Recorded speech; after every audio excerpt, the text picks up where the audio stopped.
Un étudiant inexpérimenté se connecte accidentellement à une poupée de plaisir et doit coucher avec le robot pour tester sa fonctionnalité.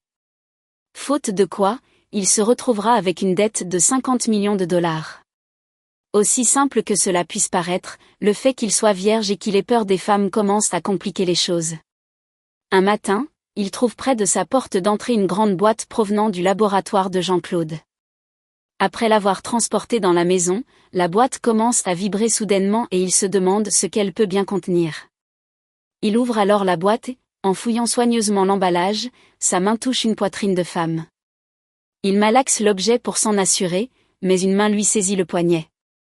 L'adolescent, effrayé, recule et une belle femme légèrement vêtue sort de la boîte. Elle se présente en japonais comme Anna et dit qu'elle fera tout ce qu'il veut. Accablé, ses gaz se déclenchent, un réflexe qui se produit chaque fois qu'il est excité. Il se précipite hors de la maison et tombe sur l'oncle Jean, un scientifique ami de son père. L'homme lui demande frénétiquement s'il a ouvert le paquet et s'il a touché la poitrine du robot. Avant qu'il ne puisse répondre, Anna le rattrape et commence à lui toucher le corps de manière suggestive. Jean lui demande de prononcer le mot de code pour désactiver temporairement le robot. Quelques minutes plus tard, il lui explique qu'Anna est un prototype de poupée de plaisir qui fonctionne grâce à un programme d'intelligence artificielle que son père et lui ont mis au point. Il précise que le robot a été envoyé à la maison pour que son père le teste car ils avaient prévu de le présenter aux investisseurs. Mais maintenant que son père est décédé et qu'il s'est connecté au robot, le scientifique ne peut plus le reprendre. Confus, il demande ce qu'il doit faire. Jean lui répond qu'il doit coucher avec le robot afin de prouver aux investisseurs que ça marche. Devant son refus, Jean lui révèle qu'ils devront rembourser les 50 millions dans ce cas. Il lui assure qu'il n'a qu'à le faire une fois avec Anna et que tous leurs problèmes seront résolus. Cependant, l'adolescent se souvient d'un moment dans les toilettes de l'école où une étudiante l'avait touché et lui avait dit qu'elle aimerait bien le faire avec lui.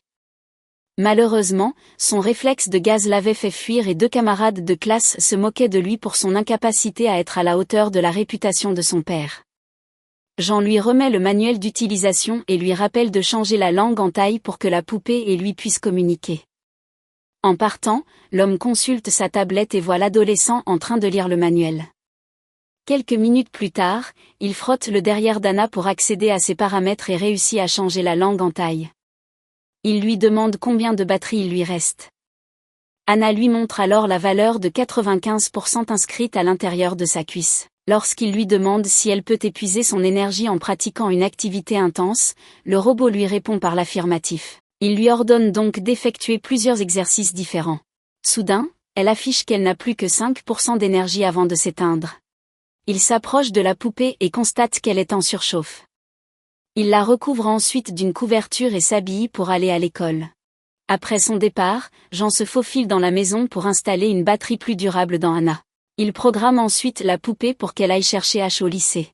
Elle sprinte donc en direction de l'école et chaque personne qu'elle croise est émerveillée par sa beauté.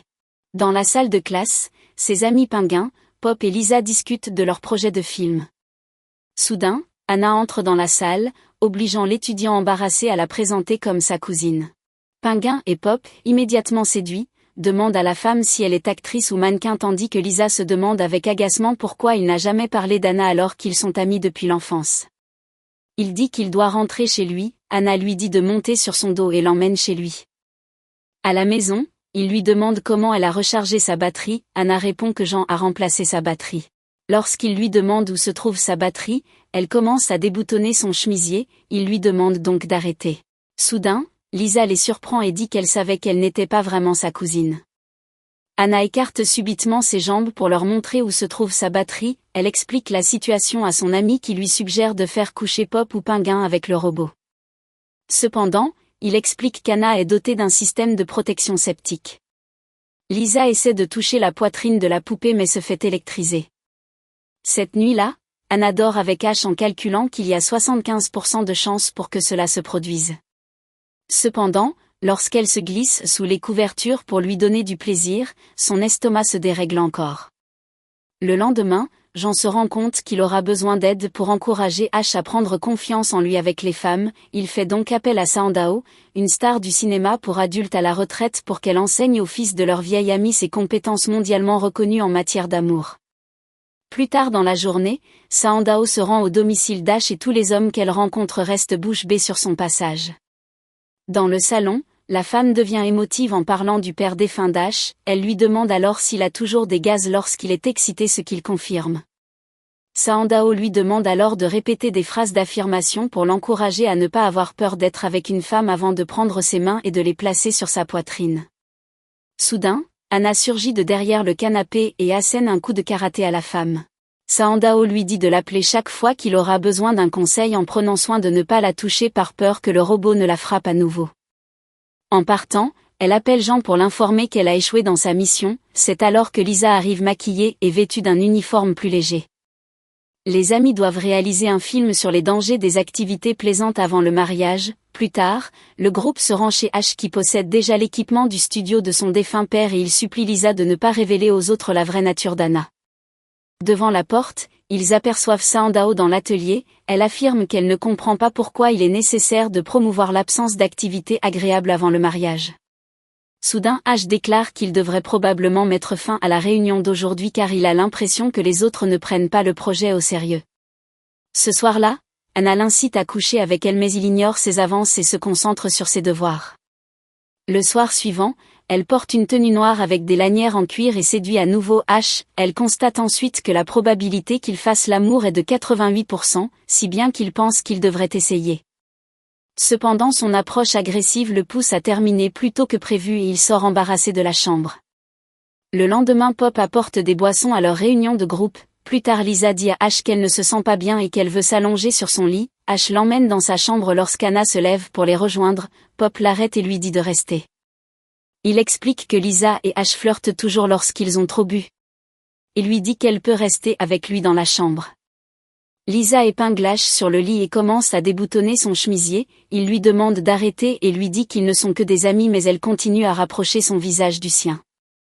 Pop dit à Anna que Ash aime les femmes qui boivent alors elle attrape la bouteille et boit, le liquide provoque un dysfonctionnement et la fige sur le champ. Depuis son laboratoire Jean est alerté que quelqu'un d'autre touche le robot, il appelle donc Ash dans la chambre à coucher, celui-ci repousse Lisa et répond à l'appel. Jean lui dit de trouver Anna immédiatement car si quelqu'un d'autre la touche son système de protection pourrait tuer cette personne, heureusement il arrive juste à temps pour sauver Anna de son ami. Il reproche à Pop ne penser qu'à sauter des filles en permanence, Pop fait valoir qu'il est normal d'avoir des envies face à une belle femme et que son refus est étrange. Ash révèle alors qu'Anna est un robot, Pop dit alors qu'il prendra Anna s'il n'en veut pas furieux, Ash demande alors s'il a 50 millions car il serait prêt à les donner volontiers. Se rendant compte qu'Anna a entendu ses propos il s'excuse mais elle pleure à chaudes larmes et le gifle dehors. Anna sanglote souhaitant ne pas ressentir d'émotions tristes, elle court ensuite dans la rue où un véhicule la percute. Jean informe Ash que la carte mère du robot a été gravement endommagée, il doit donc ramener Anna au laboratoire, il ajoute qu'en réparant les dommages sa mémoire sera probablement effacée, ainsi elle ne se souviendra plus du tout d'Ash. Plus tard Lisa et Pinguin encouragent Ash à sauver Anna, ils se rendent au laboratoire où Jean répondra aux questions posées par Ash concernant un autre moyen possible afin de restaurer sa mémoire, Jean répond alors par des ondes cérébrales qui permettent aux personnes plongées dans leurs souvenirs les plus profonds. Alors dans cette mémoire Ash trouve Anna inconsciente allongée sur un lit, il lui dit que même s'ils ne se connaissent que depuis peu, il est reconnaissant qu'elle soit entrée dans sa vie, il supplie alors Anna pour réveiller afin de pouvoir s'excuser des paroles blessantes prononcées précédemment. À sa grande surprise leur plan fonctionne, Anna se réveille alors prenant Ash dans ses bras quelques jours plus tard, ils n'ont toujours pas réussi à faire l'amour mais Ash n'a plus besoin s'inquiéter concernant cette dette car un producteur américain a contacté Ash afin d'acheter tous les droits des films réalisés par son père. Maintenant ils passent tout leur temps ensemble appréciant réellement leur compagnie mutuelle.